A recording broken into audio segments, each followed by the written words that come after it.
Ey, Sero und Josh Negron, ich schwöre, ich weiss nicht, in welchem Film ihr zwei gerade lebt, aber vergesst bitte nicht, wo ihr herkommt. Vor allem du, Jolas, ich kenne eigentlich so an so einen Brunnenkarren. Yo, was geht ab? Ich bin's AZ von der Carmen-Gang. Da ist der AZ. Was geht ab? Danny ist da. Check alle kurz und bündig, der beste Podcast überhaupt. Ja, der Melodie.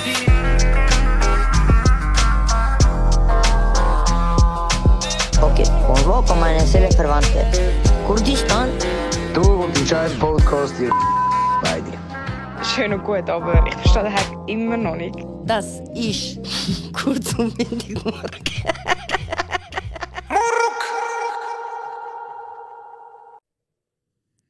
Du machst es super gut, Bro. Normal. Normal. 58 Folgen. Oh, jetzt bin ich aber ein bisschen laut, oder? Nein, ich glaub's nicht. Ist das mein Kopfhörer? Vielleicht auch nicht. Okay. wer weiß. Folge Nummer 58. Wir sind es ist Freitagabend. Freitag again. Freitag.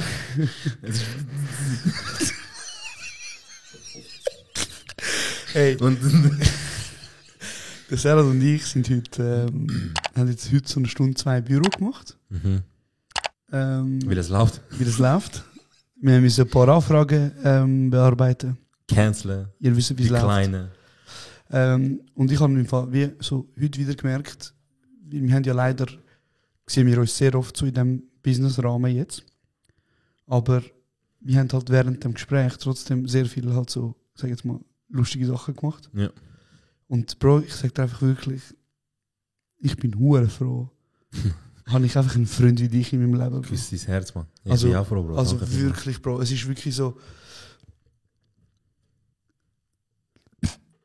Nein, Spaß. Sag, Bruder. Nein, Bro, ich schwöre, Bro, ich liebe dich einfach. Man. Ich dich auch, Mann. Und es ist Danke. wirklich schön, dass wir den Scheiß zusammen machen. Und es ist schön, dass so viele Menschen auf uns zukommen und sagen, oh, die Freundschaft ist hure nice. Ja, Mann. Was schön wäre, wenn wir von dem Geld sehen. Ja, Mann, aber es geht auch nicht immer ums Geld. Für dich nicht, aber. Es ist einfach nice. Und Rechnungen wirklich- müssen zahlt werden irgendwie. Das stimmt. Aber ich bin wirklich richtig froh, Mann. Und ich lache so oft mit dir. Ja, Mann. Ich auch. Und einfach mit dir hängen ist auch ein bisschen wie Medizin, Bro. Ja, Mann. Ich tue auch. Wirklich. Also generell mit Menschen hängen. Es gibt eine Handvoll Menschen. Wenn ich mit denen hänge, es ist wie Balsam für die Seele. Voll, Mann. Und das Ding ist eben auch, ich kenne dich jetzt auch so sehr gut und ich weiss so, für dich ist wie klar, wenn irgendetwas in deinem Leben gerade ein bisschen, ich sage jetzt mal, eine andere Meinung brauchst, dann gibt es für dich zwei Optionen. Entweder du kommst zu mir oder zu dem kleinen scheiß Gnome Pelin. Bro, Pelin ist in meinem tiefsten Tief für mich so da gewesen. Ich schwöre. Aber ich nicht, oder? Du auch, ja. Ah, okay. Aber das macht dich, also du bist auch die Jahre vorher rum gewesen. Ja, Bro. Hey, reden wir doch einfach schnell über Pelin. Du hast unbedingt. Sie hat mich so aufgeregt heute. Also wirklich. Warte. Und du, Bro, jetzt mal schnell weg von Liebe, du bist mit Abstand einer von der grössten Fitnessstifters, die es gibt. Also wirklich. Hey Bro, ja, Barello ist meine Idee gewesen. Also ich muss dir ehrlich sagen, du bist ein herzensguter Mensch, aber du kannst auch meine Eier richtig krass stressen. Max. Aber du weißt Max. es auch. Ja, ich weiß auch, wo anschlagen. Ja. Also das ist zwischen der Shidi, kannst du nicht so einfach aus der Ruhe bringen. Ja. Weil, weiß auch nicht wieso. Aber ich mache 2, 3 Sachen, Bro. Er hat schon voll aus. Nachher, nach 2, 3 Sekunden realisiert er, Mann, er stresst mich nur, weißt du? Wirklich, aber. Ja, also ich tue gerne Fitnessstifte, halt weil es unterhaltsam ist, Ja. aber halt eigentlich auch nur in der Konstellation dumm Peri. Ja. Das Ding ist Alle eben, anderen Leute nicht, macht keinen Spaß. du bist eben so ein kleiner Ratte, Bro. Du tust, wenn du mit Pelin über mich redest, was ja anscheinend sehr oft passiert, und ich meine, ich rede nicht von kurz schreiben, sondern Ja. man scrollt, Ja, ich tue telefonieren. Wir haben wöchentlich Josh-Update gehabt. oder? Und dann findet sie einfach, ja, das los scheiß Musik, alles in die, alles, wo er los sind, rechts. Und dann hat sie sich ja so richtig aufgeregt darüber, dass ich ja im Podcast gesagt habe, ich gehe nicht am Frauenstreik. Und dann habe ich im letzten Podcast gesagt, ich bin am Frauenstreik gewesen. Und jetzt mal schnell, um das schnell aus der Welt zu schaffen. Ja. Ich bin am Abend um 10 Uhr Ja. von da abgefahren und bin um 10:30 Bro, warte. Ja. Willst du das antworten? Weil ich glaube, du gehst in der falsche Richtung. Nein. Warte. Ich glaube, was Penet will sagen ist, Ey Bro, du musst nicht erwähnen, was du machst. Gib einfach Antwort. Hä, wieso? Aber Bro, es ist ein verdammt... Also ich glaube, Nein, warte, es ist ein Podcast, oder? Pelin. Das da ist ein Podcast. Ja, also das kann da sein. Aber das ist ein Podcast. Ja. Und Leute hören zu, wie sie unser Leben von mir interessant finden oder unser Gespräch gut finden. Ja. Soll ich jetzt nicht erzählen, was ich erlebt habe? Sie sagt, sie hat dich gefragt, gehst du an Frauenstreik? Und du hast gesagt, ja, nein, 4 Sätze gebraucht. Ja. Aber Bro, das ist wichtig, weil mit so Sätzen, die ich mache, wie ich habe gesagt, nein, ich gehe nicht an Frauenstreik, ich übernehme den Job von meiner Mutter, damit sie kann an Frauenstreik gehen. Weißt du, wie soll ich das erwähnen? Erstens mal, wie ich einfach punkten. Du bist Nein, Also, nein, Bro, weißt du, Bro, nein, Bro, lass mich schnell, bitte, lass mich schnell sagen. Weißt du, soll ich das erwähnen? Ja. Weil ich will, dass es normalisiert wird. Dass man Care-Arbeit übernimmt. Nein, Bro, ich könnte euch wirklich, ich könnte euch lustig machen. Bro, das ist der passendste Knopf, wo kannst Also ich finde eben, ich persönlich finde, der hat mir passt. Ey, du bist Care-Arbeit. Ja? Ja, das passt schon, ja. Okay. Weil ich will, dass es sich normalisiert. Dass man wie so denkt, hey, weißt du was? Und ich sage das nicht, wie ich will angeben, Bro. Wirklich nicht. Nein, ich schwöre nicht. Von was soll ich das der Penny erzählen? Also weißt du, aus dem Grund. Aber was willst du bei Pelin auslösen? Bro, Pelin ist eine Frau. Hey Bro, es gibt, weißt du, viele Frauen, die der grösste Hater von Frauen sind selber. Das gibt's, ja. Und ich sage, Pelin ist das. Was Pelin ist einfach ein paar Hater. Ist einfach ein verfickter Hater. Aber es geht auch darum, ich erwähne das einfach in einem Gespräch, wie es sollte normalisiert werden. Ich weiss, sie macht einen Witz und so, um mich ein bisschen aus der Ruhe zu bringen. Aber Pelin, jetzt auch nochmal offiziell, weil anscheinend können wir nicht normal kommunizieren, anscheinend müssen wir über den Podcast reden miteinander. Einfach nochmal offiziell. Wenn du so ein krasser Fan bist von mir, dass du die ganze Zeit über mich musst reden, du hast meine Nummer, Leute mir an, wir können ein Foto machen zusammen, wenn du willst, dass Leute auch wissen. Mittlerweile kannst auch du mit dir. Oder ich mit dir. Und das. Und zweitens, ich liebe dich wie eine Schwester. Aber ich wünsche mir sehr oft, dass du ein Mann wärst, Pelin. Wirklich sehr, sehr oft. Weil ich würde dich kaputt verprügeln.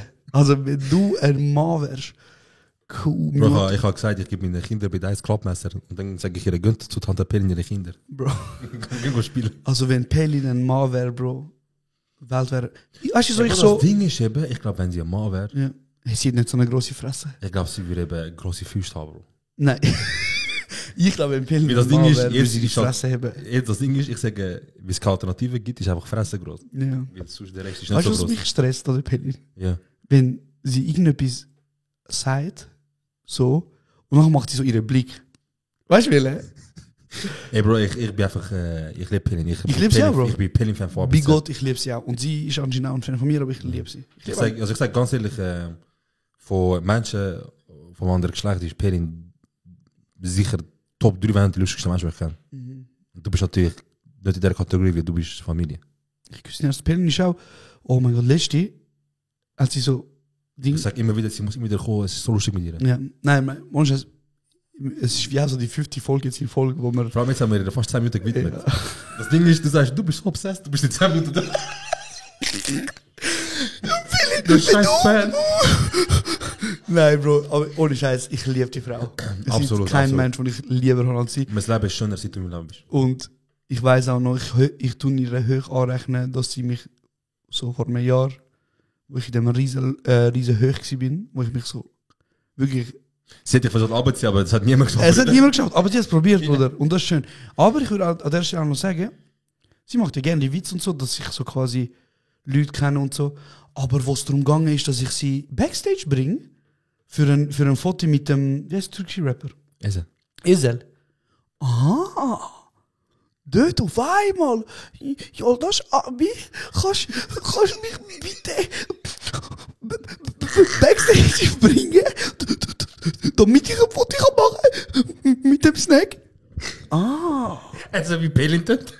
Hast du gecheckt? Sie ist einfach nicht da, das bin ich gewesen. Hast du nicht gecheckt, gell? Aber ja, das wollte ich loswerden. Und Pelin, Bruder, Boah, fast 10 Minuten, Punkt. Ja, sag. 10 Minuten Punkt.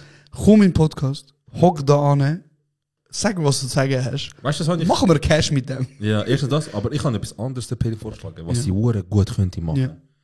Tot ernst. Ja. sie könnte die Reaction auf unseren Podcast machen. Das wäre zu Weil sie wäre eiskalt. Sie wäre eiskalt. Sie würde sagen, Chef, du machst einen Satz, ey, ich bin, Mann, du hast deine Frau. So, Ja, aber, ich bin schon jetzt Fan von dem Channel, was es nicht gibt. und ich fände auch gerne, wenn Pelin würde Sachen hosten. Also ich habe ihr schon ein paar Mal gesagt, sie hat maximal Potenzial zum Umsehen in der Schweiz, weil es gibt momentan keine Frau, wo ich glaube so authentisch unterwegs wäre wie sie Im Medienbereich. und so lustig wäre. Ja, das Dass so viele Leute könnten ansprechen und abholen. Aber es ist halt Aber ihr Ding, sie muss wissen. jetzt haben wir wie wirklich so 10 Minuten über sie geredet. Ich rede gerne über sie. Ja, Sie ich ist, auch. Erstens, ich hate, also ich bin auch ein offizieller Pelin-Hater, aber ich bin auch offizieller Verbandspräsident, also Ja. Fanclub-Präsident. Fanclub-Präsident und Vorstandsmitglied von der Pelibers, offizielle Bewegung von Pelin-Fans. Ich liebe sie. Und ich auch Admin, also ich tue auch den Account Pelibers administrieren und auch führen. Also ich bin sehr tief, Administrieren. ich bin sehr tief in der Ey, keine Ahnung. Ich sag dir ganz ehrlich, keine Ahnung. Und deswegen ich bin inshallah eines Tages in der Lage zum mit ihr nochmal einen Podcast zu rufen, weil ich will sie unbedingt sehen. Ich will sie unbedingt wieder mit uns sehen. Vor allem, weil ich habe das Gefühl, dass man wird viel krasser laufen. Und zweitens, es werden auch andere sich sehen. Immer wieder, wenn man Fragesticker machen oder auch jemand die kommt DM, hey, Joshua, du für meine Schwester schreiben? Oder es ist, man kommt Penny wieder im Podcast. Einmal hat mir jemand geschrieben. Nein, ihr Fresse. Los ist einmal hat mir jemand geschrieben. Hey, Bro, ich habe gehört, du hast bei meiner Freundin geslidet. Oh mein Gott. Du bist aber auch, hast du nicht Bro, gesehen? nein, Hast du schau nicht das geschlossene Schloss Wallah gesehen? nein, Wallah nein. Aber so, das war so vor etwa einem Jahr gewesen. Ich bin ein besserer Mensch jetzt. Aber dort, sie so, hey, er so, hey, los. Er so, ich bin ein riesen Fan von eurem Podcast. Und einfach, das weißt du, bist ein geiler Sieg, aber er ist meine Freundin. Ich so, Bruder, Kommunismus, du bist unsere Freundin. Du so, gesehen. Gesehen. Fertig, nicht. Nein, Mann. Share with game. Nein. Aber ja, Bro, weißt du, so, wir haben jetzt den Witz auch ein bisschen lang gezogen. Ja, So, extrem. aber whatsoever. Ja, auf jeden Fall sind die ersten 10 Minuten auf dem Podcast gewesen und es ist jetzt voll um Pelin gegangen. Ja. Und jetzt, Kannst du noch nur schnell reden? ja, ist gut. Ich rede mal weiter in dieser Zeit und versuche. Okay. Ja, heute bin ich in der Schule gewesen und dann habe ich heute den letzten Tag gehabt. Das Semester ist fertig und ab jetzt gibt es ein bisschen Chill und ich gehe einen Monat in die Ferien. Ich könnte, glaube ich, niemals einen Solo-Podcast machen, Bro. Könntest du das machen? Ich habe jetzt gerade dir zugelassen und ich habe gedacht, wow, Alter. Wow, ich würde das nie mehr Das ist hören. so wack. Das ist so scheiße. Schwör, fertig, und jetzt ist wieder entspannt. Man, schaut schon.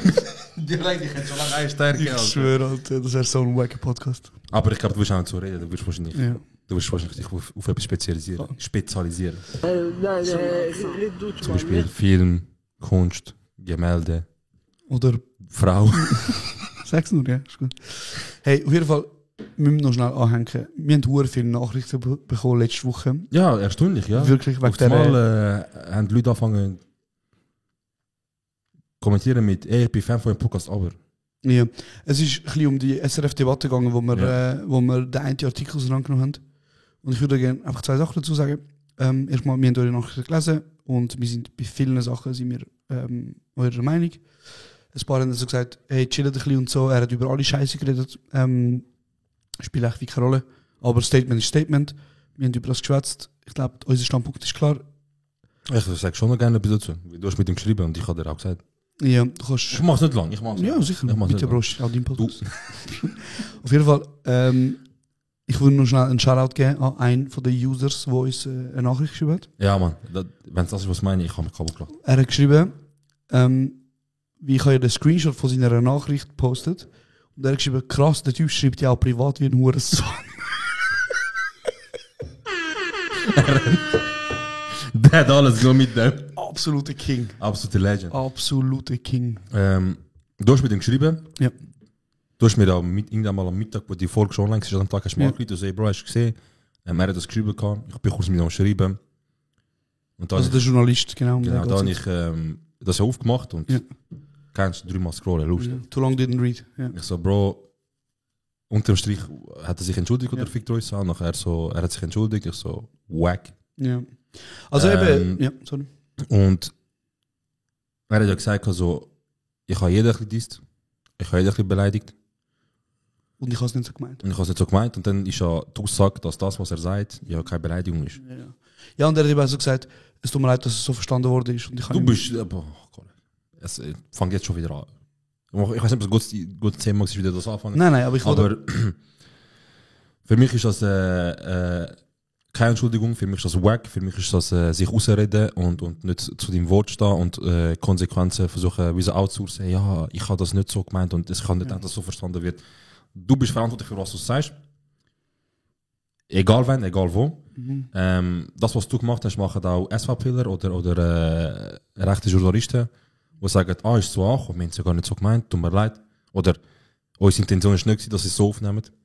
Und dann hat es noch zu dieser Aussage gegeben, dass er eigentlich jeden Dist hat und das nicht so gemeint hat.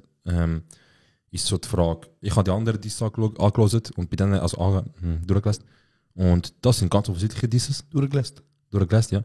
Das sind ganz offensichtliche Disses gewesen. Und bei den Jungs ist, also, wo ist der Diss mit Drohung? Ja, Bro, weißt du, ich kann mir jetzt keine Welle mehr machen, Bro. Also ja, wir keine Welle machen, aber ja, nein, aber wir haben schon letztes Mal recht lange über das geredet. Ja, sicher. Ich sage nur, weißt du, er hat sich ja dazu entschlossen, sich zu entschuldigen. So, erstens mal, wieso bei uns? Ja. Und zweitens, und ich auch wieder klarstellen, also habe meine Meinung auch kundtun zu seiner Entschuldigung, dass auch für mich wichtig ist, dass ihr wisst, wir sind der Meinung, es ist eine Wack-Entschuldigung und wir sind der Meinung, es ist einfach nicht ernst gemeint und wir sind auch der Meinung, dass das Ganze anders rausgekommen wäre, hätte ihr das von A bis Z anders gemacht, hätte ihr wirklich Props gegeben und gratuliert. Und wir sind auch der Meinung, oder ich bin der Meinung, es ist ein Diss wie jeder andere Diss, den ich gedisst habe. Ich habe jeden Diss, es ist für mich ein bisschen mehr dahinter. Aber es ist passiert. Nächstes wieder SMS. Mal schauen, ob er wieder schreibt.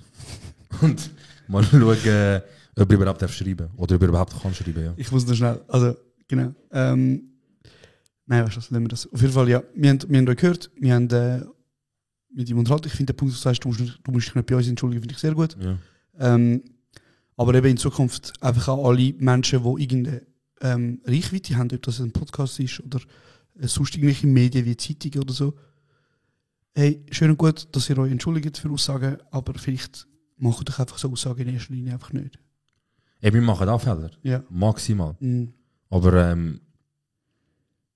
ich würde jetzt von uns behaupten, dass wir, wenn jetzt Gott bewahren, wenn jetzt so etwas passiert, wir würden das Ganze ganz anders angehen. Ja, also ich würde einfach jeden gaslighten und sagen, ich habe das nicht gesehen. Wir haben, glaube ich, jetzt ohne Scheiß 1-2 ernsthafte Kritiken bekommen während unserer ganzen Podcast-Laufzeit, wo wirklich die Personen, die Leute haben wirklich so, hey, nicht so, ey, was meint ihr, sondern detailliert, genau. Voll. Und was haben wir gemacht? Ja. Wir haben es rausgeschnurrt. Genau. Wir haben nicht gesagt, es tut mir leid, dass du übergekommen bist, hätte mir nicht sagen. Wir haben gesagt, ey, Stimmt. Weißt du was, jetzt wo du es sagst, du hast recht, es tut uns leid. Und wir achten darauf, dass es nicht mehr passiert. Voll. Aber du hast recht. Ja, genau. Und ich finde, das ist ein guter Punkt. Man muss sich nämlich auch selber an der Nase nehmen. Ja. Und zwar hat ein guter Freund von uns, der auch im Team involviert ist, mir eine Nachricht geschrieben und so gesagt, hey, ich finde es nicht so cool, zum Beispiel der Witz, den du gemacht hast wegen dem Flüchtlingsboot. Wie ich so gesagt habe, vor 2 Folgen oder so mit dem Chili, wo du ja halt sehr dunkel warst. Also wie du das nicht warst. Ja. Und ich so gesagt habe, du siehst aus, als wärst du vom Flüchtlingsboot gekommen. Und hey, ich habe den Spruch gemacht und mega lustig fand in dem Moment, oder? Und er hat mich dann wie so darauf hingewiesen, dass er das nicht so cool findet, weil er findet so, ja, das tut so wie der rassistische Gedanke, oder? Dass man sagt, nur schwarze Menschen flüchten von irgendwo oder sind Flüchtlinge, reproduzieren. Und komplett recht. Also weißt du, so, ja, es macht auch Sinn. So, ich finde, es ist eben auch so ein bisschen, es ist ein bisschen kontraproduktiv, wenn wir eine Folge machen, wo wir sagen, wir wollen zum Beispiel wir wollen für Migra-Kids reden oder wir wollen an einer Plattform wie wir sind von da eine Plattform geben, nochmal. Und dann machen wir selber so weit und das so abspielen. Ist auch nicht cool gewesen. Und ich glaube, ich würde mich einfach gerne, also hey, ich glaube nicht mal entschuldigen, sondern ich wollte einfach sagen, hey, ich habe es gehört. Ich habe mir auch die Gedanken gemacht. Und ich komme einfach so zum Schluss, dass er völlig recht hat. Dass das eine Aussage war, die nicht nötig ist. Man kann auch nämlich lustig sein und Witz machen, ohne dass man muss Leute auf ihre Hautfarbe oder was auch immer beschränken. Zeki. Ja. Und alle anderen Comedians in der Schweiz. Voll. Aber genau, das ist echt das Paradebeispiel, oder? Man macht zum Beispiel, man sagt irgendetwas, wo man in dem Moment, weil ich habe das auch nicht, oder? Ich bin kein POC, oder ich bin keine Person, also nicht, auf jeden Fall nicht zu dem Grad, wie das sofort Leute sehen, okay, ich bin schwarz zum Beispiel, oder was auch immer. Und darum, ich habe die Sicht gar nicht, oder? Ich habe nicht aufgenommen, dass das irgendwie eine blöde Aussage ist. Ja. Und jetzt weiss ich es und ich habe mir die Gedanken gemacht und voll. Das habe ich noch schnell loswerden, glaube ich. Sehr schön. Ja. Das ist schön gesagt. Aber wenn wir gerade beim Thema Boot sind. Ja, noch kurz. Ja. Ich kann noch kurz sagen. Genau. Leute, Comedians, die auf Kosten von ihren eigenen Leuten, von ihrer eigenen Kultur, von ihrer eigenen Herkunft oder Aussehen sich lustig machen, zum erfolgreich werden. Also vor allem so, aha, ich bin Türk, Sucuk, das. Oder ich bin Albaner, das, das. Bruder, der Zug ist abgefahren. 2016 kann er mit dem etwas machen. Bisschen kreativ, bitte. Werdet kreativ. Hört auf, wir sind 2023. Hört auf sagen, ich bin Türk, wir lieben Sucuk. Also, Bro. Also, ich verstehe aber auch, dass sie es machen, weil die Messlatte für Comedian werden in der Schweiz ist sehr tief. Deswegen verstehe ich, dass Leute das lustig finden und lachen. Aber das ist doch traurig, man.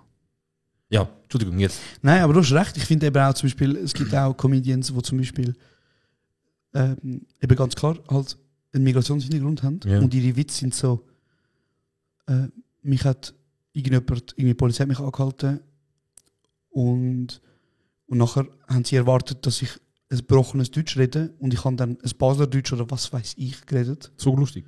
Bro, ist doch Und geil. Und ich habe gedacht, Bro, ist das lustig? Ja. Also wirklich so, haha. Er hat So gemeint, ich kann kein Deutsch. Ja, nachher Baselisch anfangen reden. Ja, und nachher ist er voll geschockt gewesen. Oh mein Gott. Also ich sage eben, das ist so, ich und Josh haben das so jahrelang immer ein neuer Comedian ist gekommen, auf Social Media, immer irgendjemand Neues, irgendein neuer Stand-Up-Comedian. Und dann schaust du die Videos so, ey Bro, querbeet, wer aus von welchem Land. Ob die Person von Indien ist, ob die Person vom Mittleren Osten ist, ob die Person vom Balkan ist. Ey Bro, jeder... Man macht sich auch selber zum Klon, weißt du, für genau Bro, die... es ist bis zu einem gewissen Grad ist ja lustig, so, zum Beispiel so der Vergleich von Schweizer und Ausländern oder der Vergleich von Schweizer und Kurden, Schweizer und Inder zum Beispiel. Wenn ein Besuch kommt, das ist lustig. Vor allem ist es aber auch lustig für einen Schweizer. Ja, aber es ist auch lustig für uns, die in so einer, ich sage jetzt mal, Twitter-Kultur aufgewachsen sind.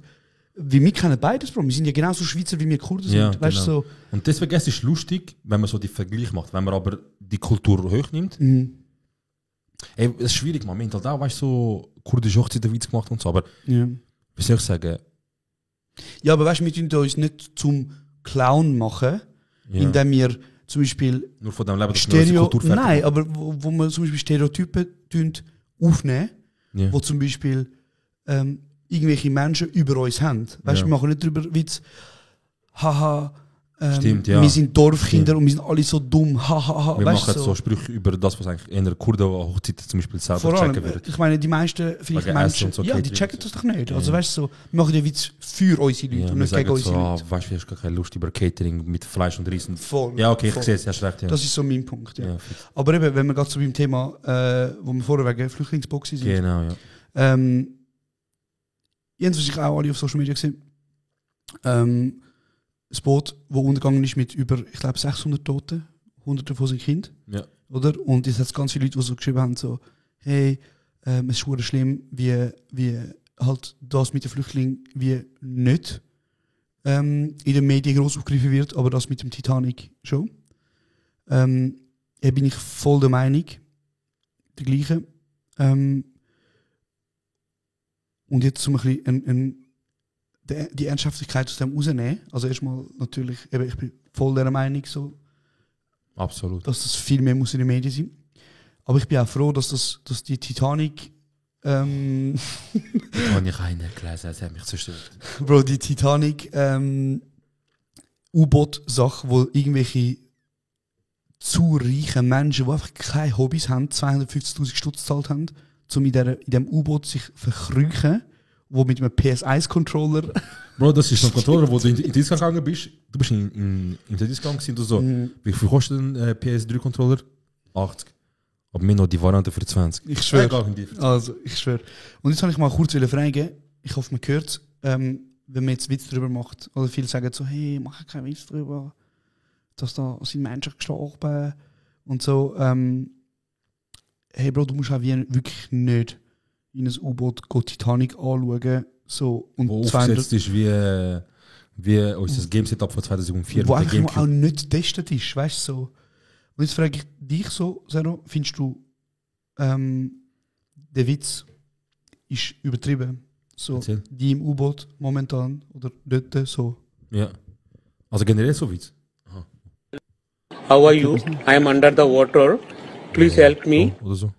Ton oder so? Bro. Ah, blöd, ja sicher. Okay, danke vielmals. So, sorry, machen wir es nochmal. Findest du, der Witz ist übertrieben? How are you? I am under the water. Please help me. Here too much raining.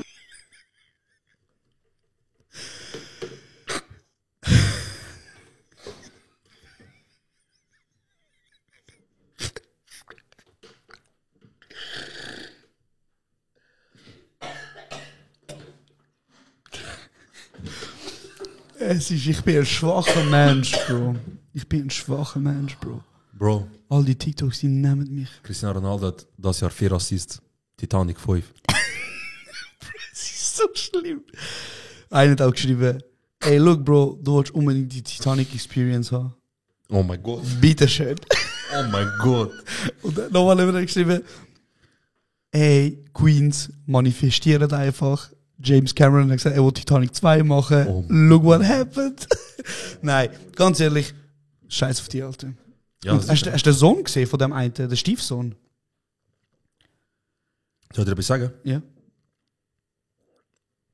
Ich habe mitbekommen, dass das U-Boot am Marsch ist Mhm. und dass 5 Leute drin hat. Mhm. Und die hat alle Cash. Ja. Ich habe nicht mehr drauf geschaut. Gell, es juckt mich wirklich Bro, nicht. es hat mich null gejuckt. So, was ist Ich dein bin- Business, Bro? Wieso musst du das Ich, machen? ich bin heute auf Social Media gegangen, so ein bisschen, auf TikTok, und ich habe gesehen, der Eros haben ein paar TikToks geschickt von gestern und so. Und dann habe ich gecheckt, oh shit, das ist ja umeinander. Ja, Ey, Bro, TikTok hat ganz schlimme das ist Sachen. nicht okay. Es hat ganz schlimme Aber ist Sachen. schon geil. Bro, ich habe so ein Video gesehen, der einzige, wo jetzt die Leute noch reden können. Ein Flugzeug, das über dem Wasser ist. Und der Vin Diesel in einem Auto.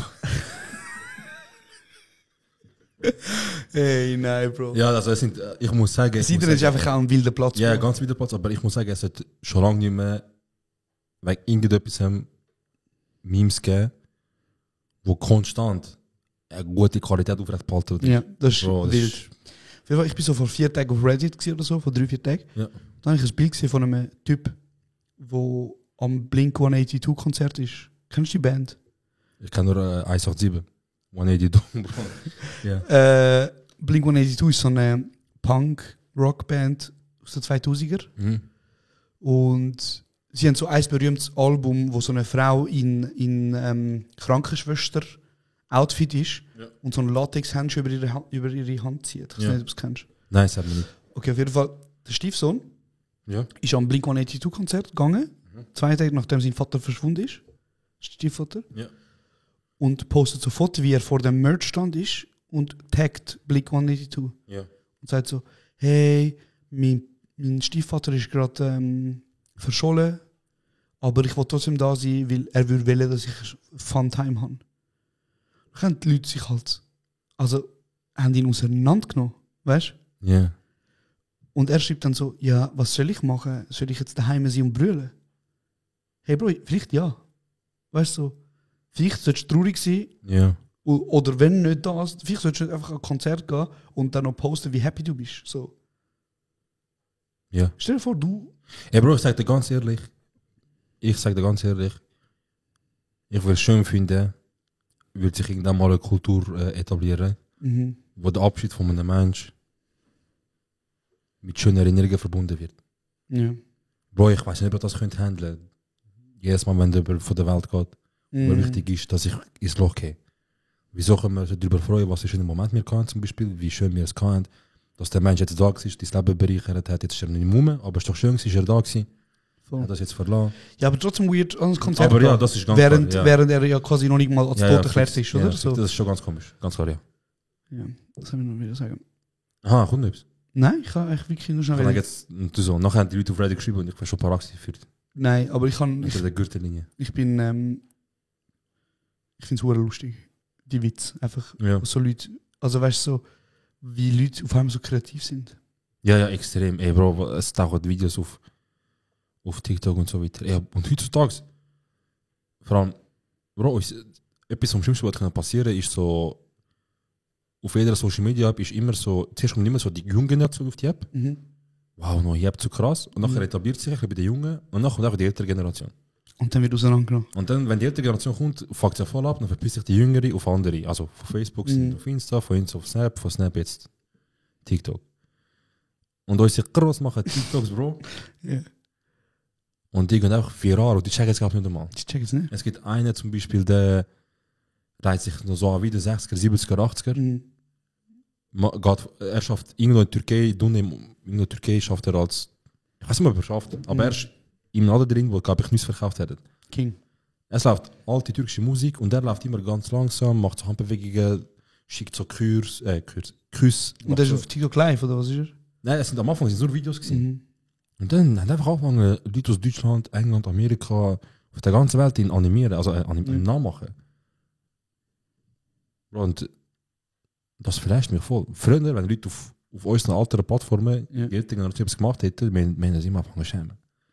So, aber, Die kommen jetzt draus, meinst du? ja, nein, stell ich dir komme mal- nicht aus, aber es ist so, es ist voll normal, dass einer viral gehen kann. Der mag gar nicht. Aber stell dir mal vor, die heutigen Influencer werden so in 30 Jahren, wenn sie so 60, 70 sind immer noch voll technisch affin.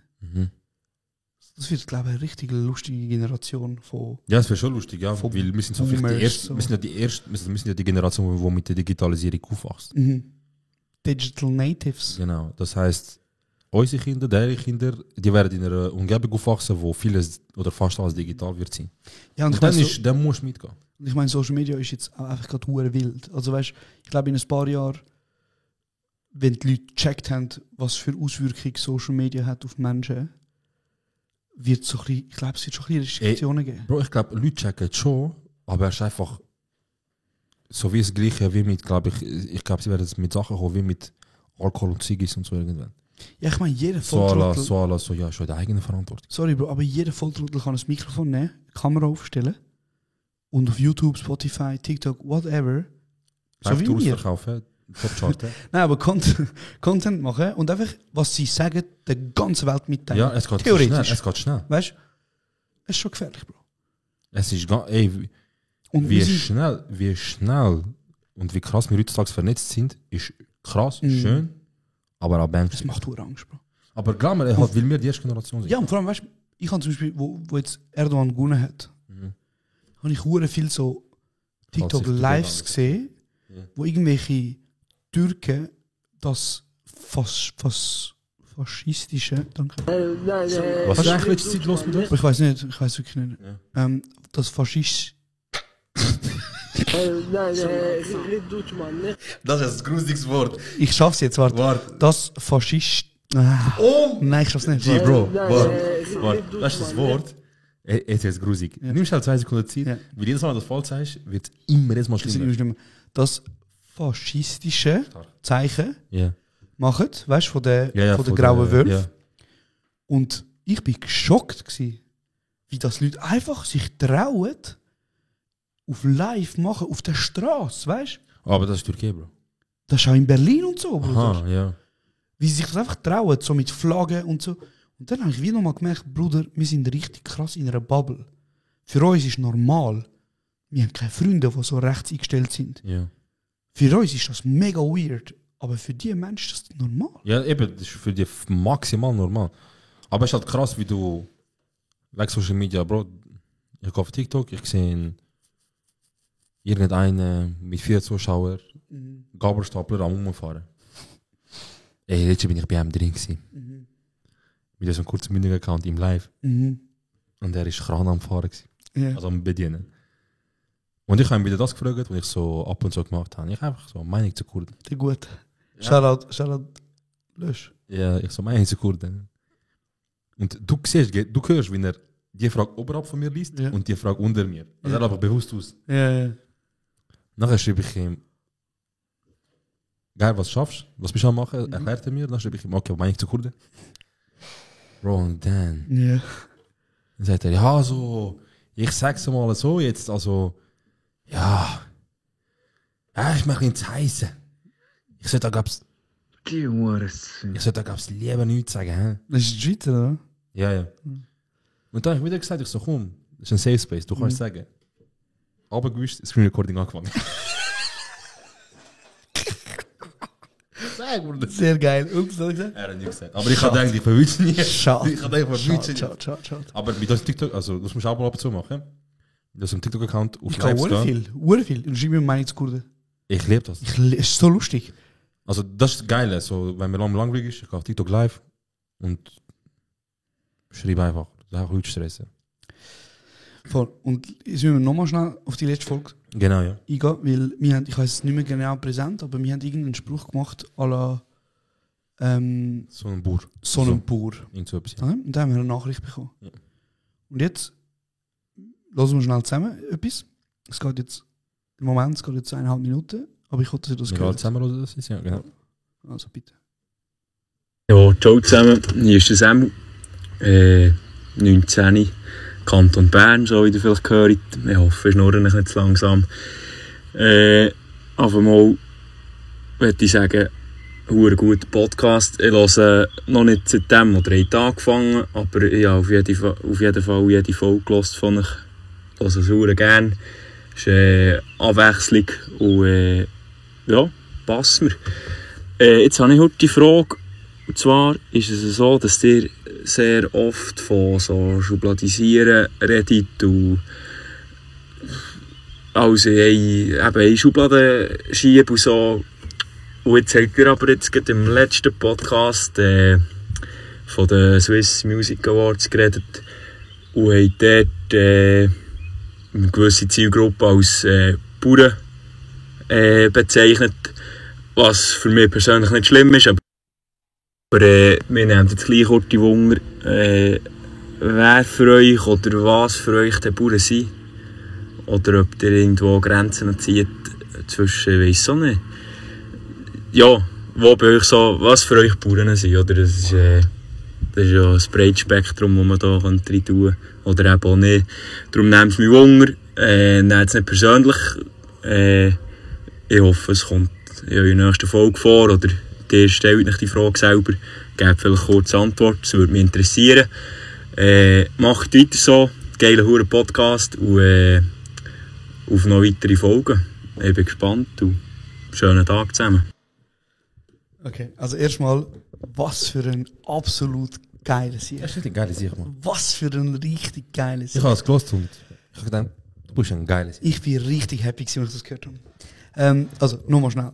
Bro, hast du gedacht, als wir den Podcast gestartet haben, dass irgendein 19-jähriger Berner Landwirt, wo Nein.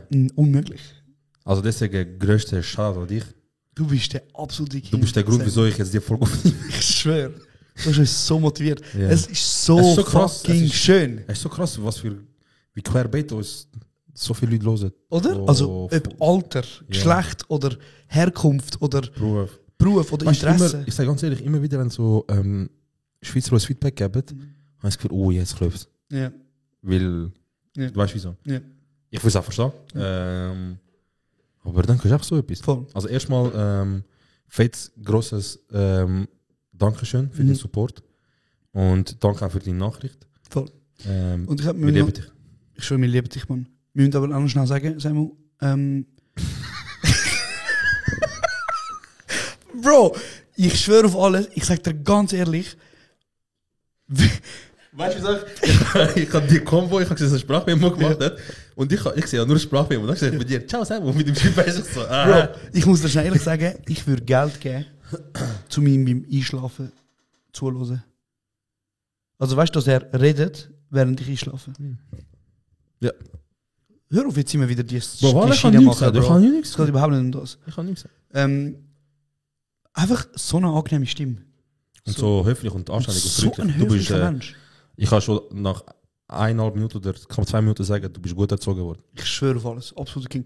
Und wir hören ja oft so, hey, darf ich als Schweizer euren Podcast hören? Wenn ihr sagt immer, Oh mein Gott, umso mehr bitte loset. ist der Podcast für den, Ist für jeden Mensch. für Menschen, deren Name im Word rund um sich ist. Aber nicht nur. Also weißt du, so, wir machen in erster Linie unseren Content für Migra-Kids. Aber es ist einfach jeder Mensch willkommen, so in unserer Community natürlich, Ja, oder? ja. Es geht auch um den Austausch. Und ich muss mich jetzt wieder entschuldigen, weil ich habe das Wort, ich glaube, ich habe gesagt, irgend so ein Bauer. Und erstmal, ich wollte sagen, irgend so ein Bünzli. So. Erstmal. Zweitens, meine Mutter ist im Dorf aufgewachsen. So wie 80% der Kurden. Mein Vater ist im Dorf aufgewachsen. Mit Ziegen, Kühen, Schäfen, Hunde, Gücku. Das ganze Programm halt, ja. Meine Mutter hat jeden Morgen müssen melken, nachher aufs Land und da die Agrarkultur pflegen. Also überhaupt kein Shade für Landwirtschaft. So. Harter Job. Mega viele Stunden, die musst du investieren. Aber was man will sagen, oder was ich will sagen, ist eigentlich, ich habe mir gemeint, irgend so ein Bünzli. Das wollte ich wieder sagen. Irgendjemand, der sich querstellt, zum sich mit sich selber auseinandersetzen, mit seinem Denken auseinandersetzen. Und Samu, die Nachricht hat mir gezeigt, A, du bist hure gut erzogen, wie du gesagt hast. Und B, du bist ein Mensch, wahrscheinlich, der sehr nahbar ist dafür, kritisch auch über sein eigenes Denken nachzudenken. Absoluter Respekt. Und es tut mir leid, wenn das Wort dich auf irgendeine Art und Weise verletzt hat oder du so gefunden hast, okay, ich tue dich jetzt in eine Schublade rein. Das ist falsch. Das habe ich nicht wollen. Und du bist so ein geiler Sieg. Ja. Plus heißt. Oder? Ich kann, also, ja, das ist ein harter Job. Ist, du liest immer wieder von Bauern, die ja sagen, es sind 6 Tage Woche, teilweise sogar 7. Deswegen, ich respektiere den Hassan. Mega fest. So kannst du auch ein bisschen, so sehen die auch so, wie unsere Eltern haben müssen ein bisschen arbeiten, so plus minus, wo sie in die Schweiz gekommen sind. Spaß. Aber auf jeden Fall, ich kann nicht gegen Bauern. Ich liebe die Schweiz. Ich schwöre Das ist wieder mehr Medien. Bro, ich kann nichts gegen Bauern und Bro, ich liebe die Schweiz. Ich glaube sogar, er ist von Bern oder so. Berner Oberland. Ich habe mal ein Doku gesehen. Ich glaube, im Berner Oberland gibt es noch den letzten Bauer, hätte jetzt gemeint, vielleicht ist es schon wieder ein Scheiß, der noch mit der Weide auf die Alp geht. So zu Fuß, alles Oldschool-Style. Einfach alles Oldschool macht. crazy. Und dann habe ich das so ein bisschen gesehen und habe mich an meine Verwandten erinnert. Weil bei uns ist ja normal, also ich habe immer noch Bauern in der Familie drinnen. Und Wir sind ja, Bro, ganz ehrlich, wir stammen von Bauern ab, ganz einfach. Immer wenn wir im Sommer drinnen sind, ist halt immer so, wir können nicht zu ihnen heimgehen. Wir sind nicht daheim, sie sind quasi auf der Alp mit den Tieren. Dann gehen wir zu ihnen, chillen, ist zu nice. Deswegen ja, keine Bauernschämung oder so. Bauernschämung. Ja, auf jeden Fall, ich glaube, was wir vor allem sagen, ist einfach, wir haben nicht gegen Bauern. So wie du es dir kannst vorstellen, wird es einfach als Fluchwort ab und zu ein bisschen gebraucht, leider. Oder vielleicht halt so als Nörgel und so. Aber ich glaube, in dem Zusammenhang hast jetzt, du das vielleicht gebraucht, aber ich kann dir jetzt eigentlich ehrlich gesagt sagen, so, das Wort ist nicht in unserem Wortschatz drin, sagt er ehrlich. Ja, ich weiß nicht, wie ich es gesagt habe. Ja. Meine Mama hat mich mal zusammengeschissen, weil ich auf Kurdisch sagst ja, du Gundi. Ja. Und Gundi heisst eigentlich so Bauer. Ja, pur, ja.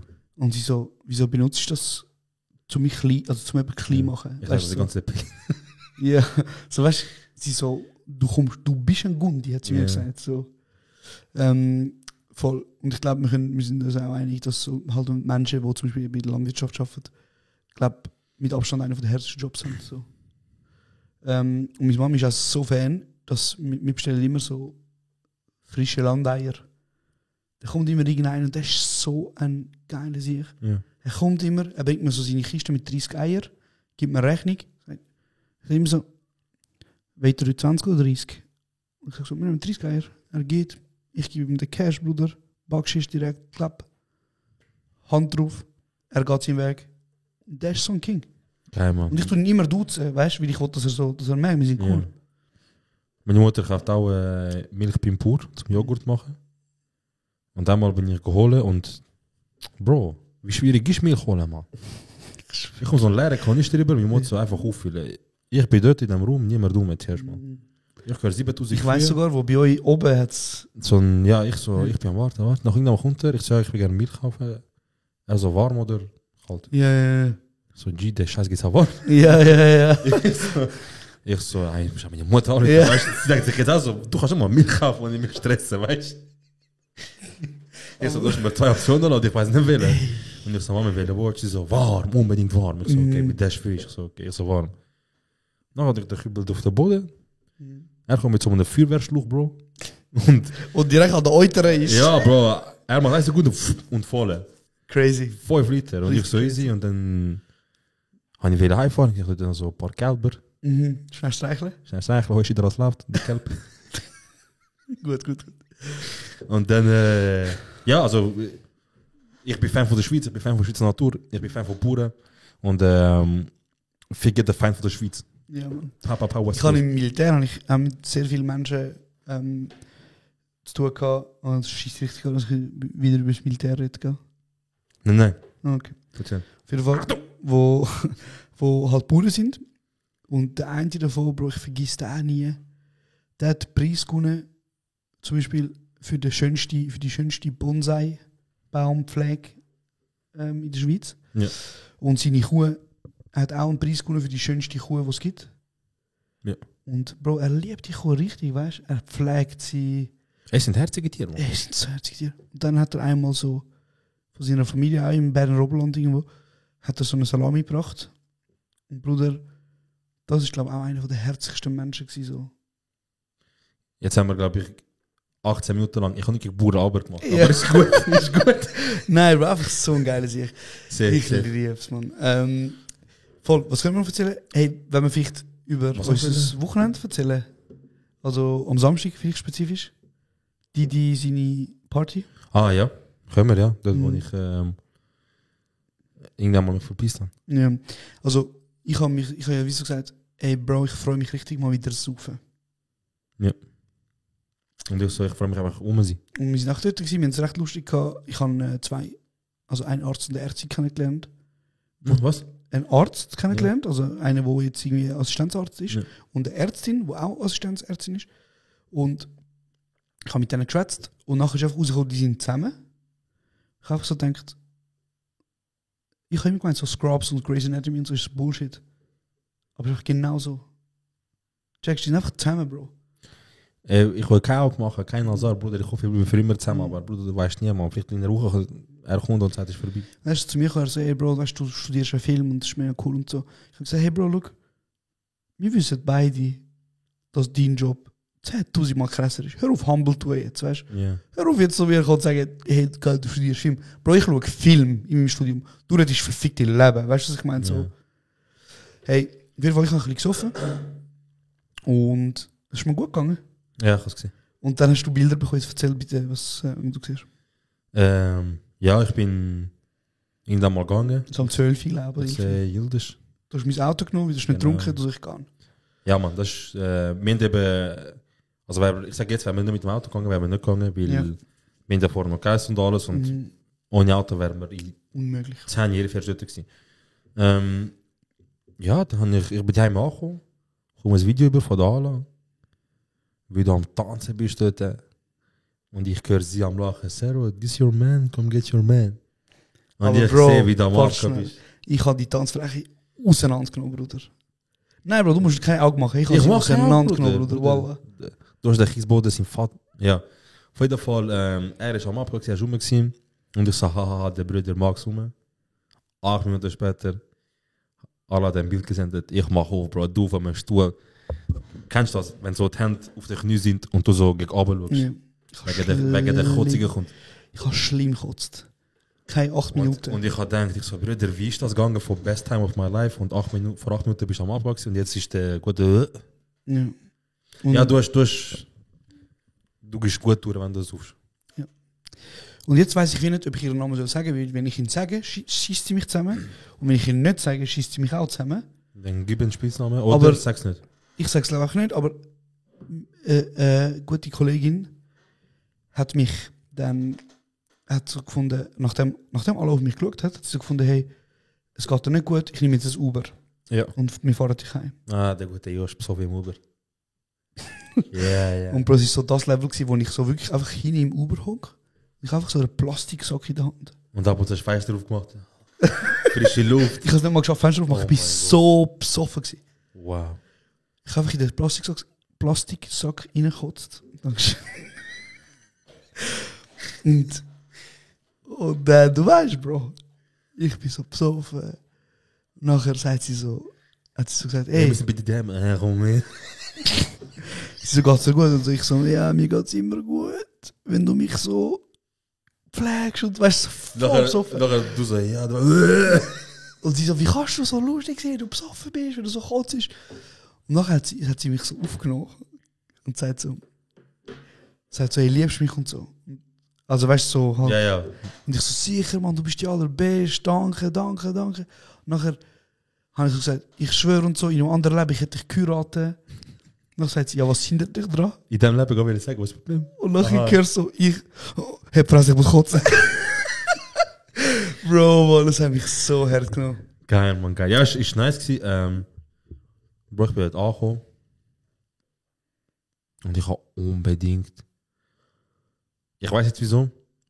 Wir sind ja voll im Stress gewesen. Du hast dich parat gemacht, dann sind wir ja... Du sagst, hey, gehen wir mit Auto, weil ich habe das Auto. Und ich so, okay, ich habe eigentlich gerade jetzt gemerkt, ich kann nicht zur Box umsaufen. Und dann haben wir Hunger gehabt, etwas gegessen und wir haben da wie Dyson gegessen, man. Bro, kennst du, wenn der ganze Tag nichts isst? Ja. Und nachher ist es so Wir haben Abend rein- am 8 Uhr und Wir haben einfach reingestopft, wirklich so, Hauptsache etwas unchillig. reinbiegen, Hauptsache etwas im Magen haben. Und ich bin mit Didi angekommen, ich habe 3 Leute heute gesagt und ich so, ui, ich muss dringend aus Ist WC. einfach gedruckt. Bro, das war kein Druck gewesen. Nein, ehrenlos. Bro, es ist, ich weiß nicht, wo das gekommen ist. Nachher checken, okay, so schnell wie der Mac essen, so schnell geht es vielleicht raus. Aber, also, jemand ist klopfen gekommen. Und ich habe gesagt, ich so, Bruder, du willst nachher nicht da reinkommen. Dann bin ich raus. Das war auch eine Frau gewesen. Oh nein. Und ich so, kannst du schnell? Ich habe mega Bauchschmerzen. Kannst du schnell? Das ist schon etwas vom Schlimmsten. Ja, das wollte ich einfach nicht machen, aber ich muss jetzt. Ich hätte einfach sagen, ey, ich gehe jetzt raus und dann geht sie hin und sie stirbt da drinnen. Dann kommt sie an die Party und dann macht sie so. Nein. Also stell dir vor, sie macht das so. Deswegen ich so, ey, vielleicht ein bisschen warten. Ich habe Kerzen angemacht und so. Ein bisschen, gib mir einen Moment. Das ist wichtig, Bro. Also, ich weiss noch, als ich das Praktikum gemacht habe in der Werbeagentur, hat es auch eine gehabt, Bro, sie war so schön gewesen. Und ich liebe ja die Startup-Vibes und die neuen, weißt du, so, ich weiss, sie sind alle mega hip, mit Früchten, gratis und Kaffee. Ja. Aber bitte hört auf mit diesen Unisex-WCs, Bruder. Weil, Ist das eine berechtigte Frage? Wenn ich mich frage, ob das nicht ein bisschen mehr auch Gefahr ist für Frau? also Bro, ich glaube, so der Unisex-WC. Grundbaustein für Unisex-WCs ist ja, damit Menschen, die zum Beispiel genderfluid sind oder zum Beispiel sich nicht im klassischen Mann und Frau einordnen, können aufs WC gehen, ohne dass sie diskriminiert werden. Fix. Weißt du, so? So ein WC zum Beispiel, wo du sagst, eben genderfluid, aber wenn du sagst, Ja. zum Beispiel WC für alle, Ja. dann denke ich mir, was ist, wenn du zum Beispiel eine Frau bist, du musst aufs WC und das ist vielleicht so deine Safe Space eventuell sogar, wenn du im Ausgang bist. Und du siehst einfach so ein Typ dort voll besoffen am Pissen.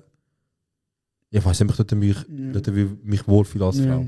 Ob das vielleicht eventuell, es gibt vielleicht Sicherheit für eine Gruppe, aber ich weiß nicht, ob eventuell eine Frau. Es gibt zum Beispiel in der Gessnerallee ein WC, Aber wo ich habe halt, keine Ahnung, wo weißt du, halt ich frage einfach. für all Genders sind. Ja. Dann gibt es aber im All-Gender-WC noch einen Bereich, wo drauf steht, ab hier nur Frau. Finta-Personen. Okay. Oder so, ja, einfach. Aber wenn man so kann lösen, umso besser. So. Ich mache einfach Sorgen, weißt du, so, ich mache einfach Angst, so.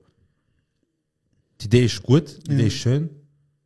Aber ich denke mir, wieso stell dir vor, so, wenn du noch an einem Hurensohn die Möglichkeit gibst, so nah bei so einem intimen Bereich mit der Frau nebeneinander zu sein. Bro, das ist eine berechtigte Frage, die du stellst. Die andere Frage, die du musst stellen, ist, was ist, wenn du den Schiss von deinem fucking Leben hast und so, du merkst, es ist nicht easy, Bro. Ey, ganz ehrlich, Ja. WC ist WC. Bro, aber ganz ehrlich, Es ist mir egal, ob der gerade 13 von 10 jetzt sich parat machen und mich richtig sogar durstig anschauen. Mir ist scheißegal, Bro, wenn ich muss, Bruder, passiert. hey, schön, aber in diesem Büro haben wir nur ein WC gehabt. Mit Sting, der Gute. Und Bro, es ist ohne Scheiß so wirklich 2-3 Mal passiert, dass ich rausgelaufen bin, nach einer Session so, und ich mache die Tür auf und sie steht einfach dort und wartet. Mit Abschluss, ich bin noch fertig. Oh mein Gott, Bro. Es ist nicht okay. So, das Ding ist, wenn bis dort an auch nur ein bisschen eine romantische Intention da gewesen wäre, Ja. spätestens. Dort wär's. Das Dort ist es, Bro. Mit dem an, wo du die Tür aufmachst und die Duftwolken, die rauslässt. ja, Duftwolke ist gut. Die, ja, Abgasangriff. Ja. genau. Spätestens dann hätte ich gemerkt, Bruder. Weißt du, wir müssen das nicht so tun, als würden Frauen-WCs Ja. nur nach Lavendel schmecken. Weißt du was, können wir weg von Schießen gehen? Ja, vielleicht. Aber ich habe gefunden, das ist noch etwas Lustiges, was mir wie oft passiert ist. Ja, sicher. Leider. Ja. Hey, ja, easy. Aber ich glaube, wir sind jetzt so bei einer Stunde. Ja, fix. Du willst noch etwas sagen? Ich kann vielleicht noch ein, zwei Fragen von vorletztes Mal. Das sind ein paar Fragen, aber wir können auch bei einer Stunde fertig machen. Hey, ich glaube, wir lassen es einfach. Ja, sicher. Mir Ja. ist alles für uns okay. Alles gut, alles gut. Wir sind zum ersten Mal Oh ja. überhaupt gebucht worden. Das ist nicht das erste Mal. Chill. Buch wurde für Einfach eine Hochzeit. eine Hochzeit.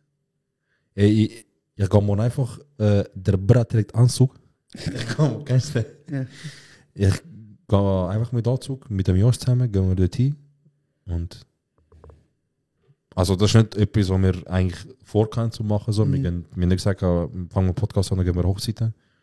Das sind einfach ZuhörerInnen von uns. Ja. Gut, du kennst sogar ihn, oder? Ja, fix. Aber sie sind einfach uns zugekommen und sie so, hey, look, Grobe Idee, wir haben gedacht, vielleicht könnt ihr etwas machen, was schon in Voll. Meinung.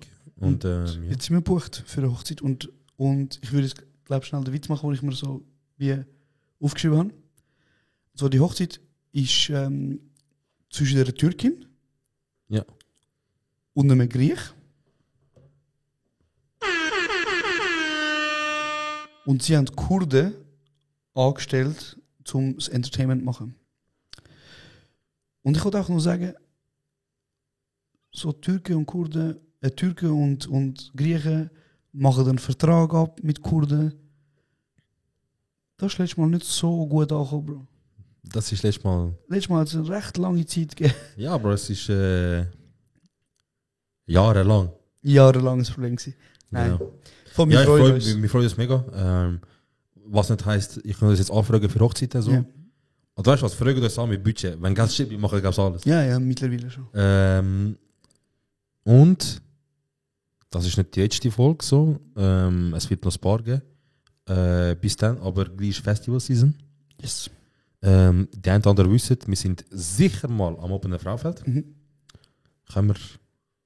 Hey, look, wir sind einfach an ein paar Openers, Genau, so, glaub, oder? Und wir werden Sicher rum mal, sein. ja, sicher mal können wir sagen Open Air Frauenfeld. Ja.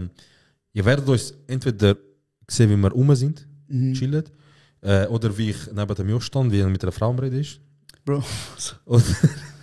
Oder wie wir halt mit der Cam unterwegs sind eventuell, Ja. wie wir machen etwas. Wenn ihr uns seht, kommt auf uns zu. Ja. Wer weiß, vielleicht werden ihr die nächsten Podcast-Gäste oder auf jeden Fall die nächsten, die dazu beitragen, dass wir viral gehen.